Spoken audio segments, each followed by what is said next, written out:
నమస్తే, welcome to Pragathi media. నేను ఆదిత్య. తెలంగాణ రాజకీయాల్లో ఇప్పుడు ఎక్కడ చూసినా ఒకటే చర్చ, అదే మున్సిపల్ ఎన్నికల వేడి. గెలిచిన పార్టీ ఏది, ఓడిన పార్టీ ఏది అన్నది పక్కన పెడితే ఇప్పుడు రాష్ట్ర వ్యాప్తంగా అందరి కళ్ళు కేవలం ఒక 7 ఎమ్మెల్యేల మీద మాత్రమే ఉన్నాయి. అవును, బీఆర్ఎస్ నుంచి గెలిచి కారు దిగి కాంగ్రెస్ కూటికి చేరినటువంటి ఆ 7 ఎమ్మెల్యేలకు ఈ ఎన్నికలు చావో రేవో లాంటివి. తమ నియోజకవర్గాల్లో పట్టు నిరూపించుకోకపోతే వారి రాజకీయ భవిష్యత్తు ప్రమాదంలో పడే అవకాశం ఉంది. ఇంతకీ ఆ 7 ఎవరు?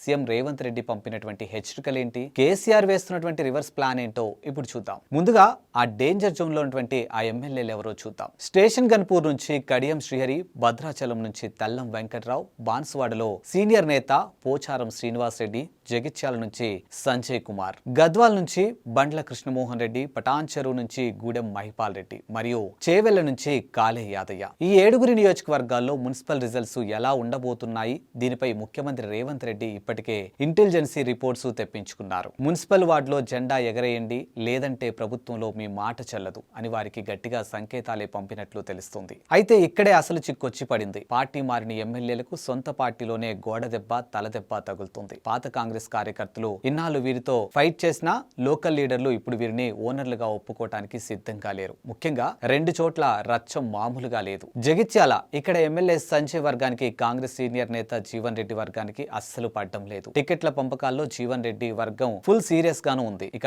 గద్వాల్ విషయానికి వస్తే ఇక్కడ ఎమ్మెల్యే కృష్ణమోహన్ రెడ్డి వర్గానికి గత ఎన్నికల్లో కాంగ్రెస్ అభ్యర్థి సరితా తిరుపతయ్య వర్గానికి మధ్య ఆధిపత్య పోరు పీక్స్ కి చేరింది. ఈ వర్గ పోరులో క్యాడర్ ఎవరికి ఓటు వేస్తుంది?